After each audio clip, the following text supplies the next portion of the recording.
Whoa, that's a full rainbow. All the way. Double rainbow. Oh my god. It's a double rainbow all the way. Whoa, that's so intense. Double rainbow all the way across the sky. Yo, modding is getting ridiculous, man. There's a lot more to show off in the coming weeks, but the Celestial Hurricanum by Chaos Roby on the Steam Workshop is one of the highest quality additions I've seen since launch day. About as close as you're ever gonna get to creative assembly type quality. The content that's beginning to roll out isn't just kit bashing anymore. Files have been opened up and people are adding their own custom assets now. I don't think I need to tell you just how great that is for the future of the modding scene. Middenland marched all this way, took one look at Durthu and said, I'ma head out. That's one angry tree man coming with a sword of death to cleave some humans in twain. Bit of a voyeur too, I guess. It's kinda creepy there, Durthu. So the star of the show today is the Celestial Hurricanum for the Empire, the more battle-oriented counterpart to the Luminarch of Hysh. It's an arcane battle altar watched over by the Celestial College, embedded with a magical orb that draws upon the weather and the wind of Azir to summon the storm of Shemtek. In the tabletop, it can summon ice storms, raging tornadoes, lightning strikes, or a comet of Cassadora, but here, it fires a powerful bolt of lightning that can penetrate multiple models like Leonardo DiCaprio. Locus of Azir grants map-wide power recharge rate, and Portents of Battle gives a flat +5 melee attack and an AoE around the wagon. But I wouldn't say either are super important. It's all about the damage it can unleash from range. This thing is super squishy though, costs 1700 gold. So if it gets caught out, it will not be around for very long and you're losing a lot of value when it does go down. Just quality modding through and through. Happy we get to play a battle with it today. It is absolutely gorgeous and it can put in some serious work as we will watch. But it is not meant for single entities. They will not do a very good job of sniping out any lord or hero. It's meant for blobs of infantry or cav if you can get it positioned on the flank. For the Middenland build, 4 Empire Knights, a bunch of veteran spearmen who have 50 melee defense, and Friedrich the Lord Commander on his Griffin. We'll just call him Fred. And he's brought his Charm Shield and Rune Fang, so what he's going to try to do is hit his lord with Occam's Mind Razor when he dives in to deal with Durthu, which will not only allow him to bypass physical resist on Durthu with magic attacks, but will send his weapon damage skyrocketing close to 1000. Might be a fight the Tree Man Ancient will struggle to win.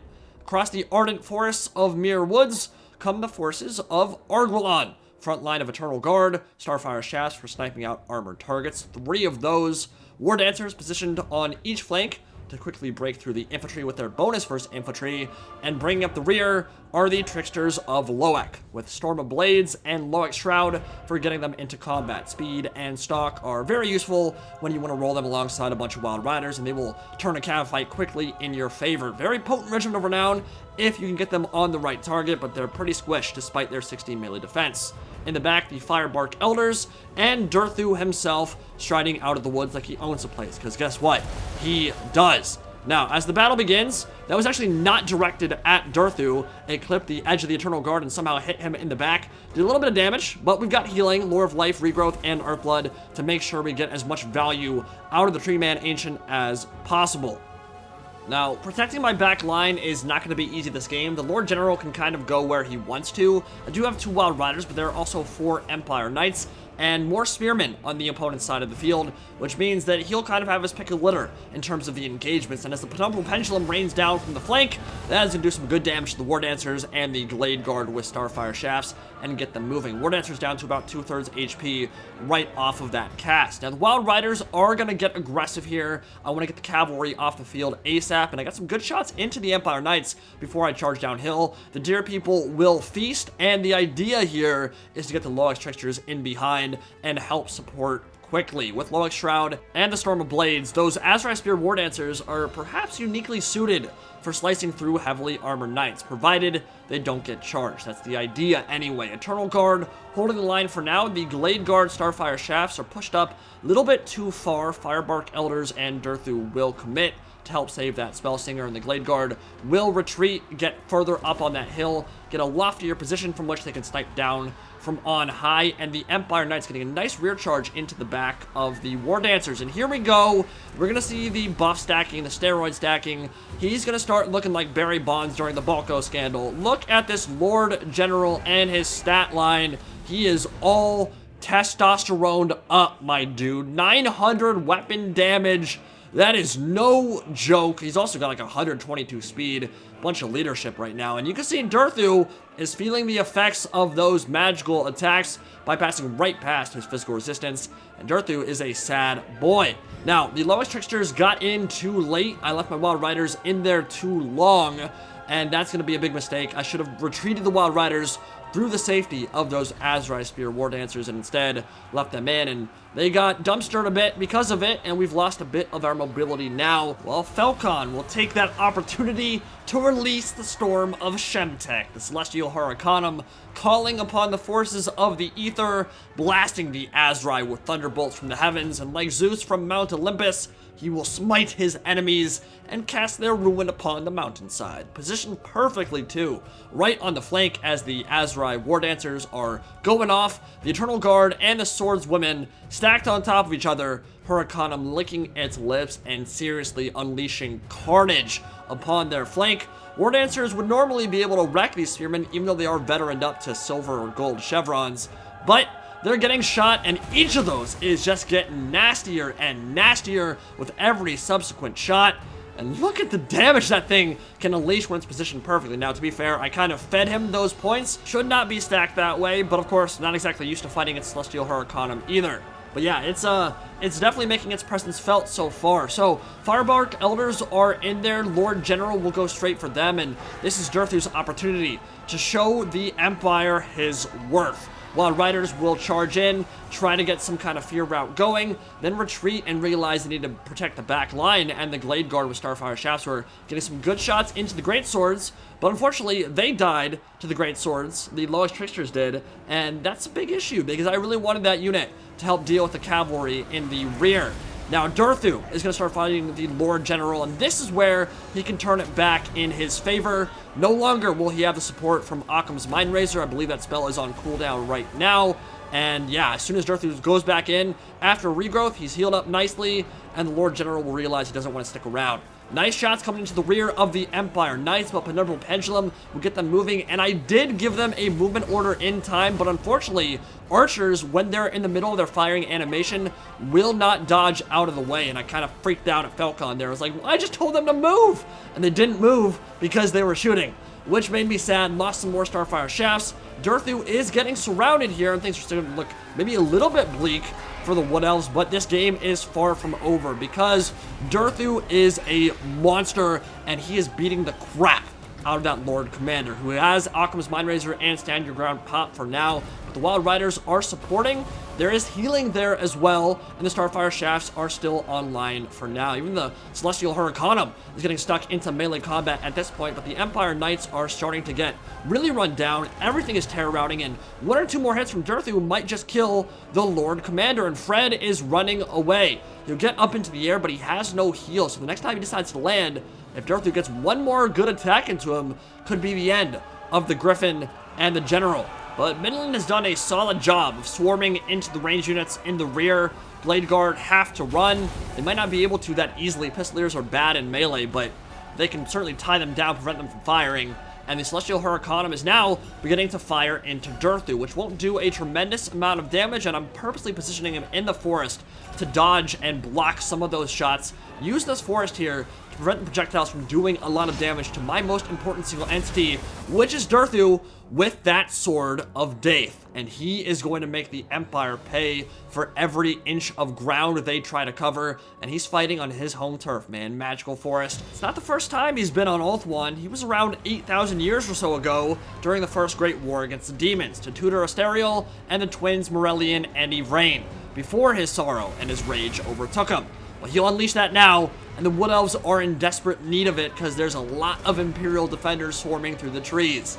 Make like a tree and get the hell off my lawn, humans! Sword of Daith goes down, will drain the life from dozens as Durthu Oakheart continues to slice a bloody swath through all who stand in his way. Earthblood to heal him up. Firebark Elders are supporting, and this is a gorgeous engagement for the Azrai, and the Imperial defenders, or attackers rather, the invaders, are going to get sent to the Netherrealm as he continues to slice them apart with that Sword of Daith. Terror rout imminent. Lots of Imperial troops starting to run for the hills, and he's holding on strong for now. which is good. Wood Elves are not out of this one. Glade Guard are still alive, getting chased by Spearmen. Celestial Hurricanum can fire on the move with a 360-degree fire arc too, which is pretty dope. But now, it might be the end of the archers. Pancake stuck between a rock and a hard place. Spearmen and Empire Knights sandwiching them. And yeah, they're going to crumble after that charge. Firebark Elders are getting pretty low too. Durthu stomping forth. Needs to get a terror route going. Empire Knights will run. And a brutal semicircle of fire will open up from the Pistoliers and the Celestial Hurricanum. Realizing pretty quickly that those Empire Knights need to die, Sword of Death will carve them into. Firebark Elders will rout after that rear charge from the Empire Knights, which is a problem, because at this point, the Wild Riders are long gone, the Archers are gone, there's no way to actually prevent them from routing. We have to basically allow them to do so. There's nothing for it. They're gonna get chased down by Pistoliers probably all the way to the edge of the map, which kinda sucks ass, because, you know, I'd really like to have those around Durthu, but here, he's still going off, man, and he is showing no signs of slowing down. I love that animation, my lord. The RKO coming in from Durthu, and the Spellsinger unleashing her Key Blasts will be more than enough to deal with the Spearmen that are trying to surround the two heroes. Now, in a late game situation like this one, obviously healing is going to be a huge factor. Earthblood will try to keep Durthu topped off, but even still, Celestial Hurricanum is slowly whittling him down. Gotta retreat further into the safety of the forest to block some more of those shots. And my poor Glade Guard and the Firebark Elders, who have a lot of HP. And really, I don't know if they should have routed, honestly. They routed to a flanking charge from like 5 almost dead models of Empire Knights. But it was enough to break them out of the box, and once they ran, I had no way to get the Pistoliers off their ass. So they're gonna be gone, which means it's up to Durthu and the Spellsinger to hold the line here and basically just kill everything that comes their way. Now, I already used both uses of my Sword of Death, which I think I maybe should have held on to one, because having one for the late game when they truly try to blob around Durthu to get him routing could be enough to swing it in my favor. But with that said, not even necessarily sure it's gonna be needed. Durthu is a beast. The Pistoliers cannot easily shoot him when he's in the forest, and so we're going to just keep him on top of that hill, and fortunately I'm going to have to pull him out now to save my Spellsinger. Was trying to get rid of some of those Pistoliers, and she got a little bit too far out, but we're going to go and deal with the Hurricanum if we can. Falcon retreats, and he only has 1 or 2 volleys left on that War Altar. So, all he has left is a Shadows Caster with Occam's Mindrazor still up, which could be a big deal. Will make his Spellsinger, or rather his Mage, hit a lot harder. But the Pistoliers, who are absolute garbage in melee, Celestial Hurricanum, which is absolute garbage in melee, and a few more volleys on the Pistoliers, who really aren't making a large impact right now because Durthu is positioned so snugly, surrounded by his comfy blanket of trees in the woods. Now, they do have the full surround off, and the Mage for the Empire does want to get in there, cast that AoE Occam's Mindrazor, give everyone magical attacks to bypass Durthu's physical resistance, but it still might not be enough. Each swing of that Sword of Death is just carving chunks out of this Empire army, and they're starting to get real low and getting real close to terror routing too.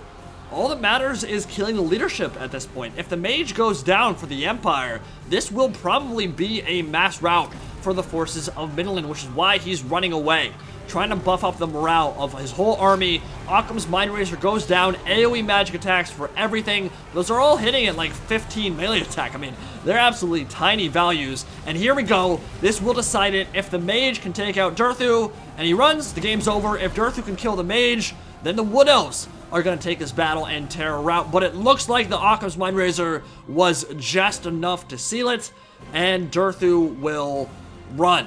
Now, obviously, there were some mistakes made. That was the first game of the night for myself. I believe it was also the first game of the night for Falcon as well.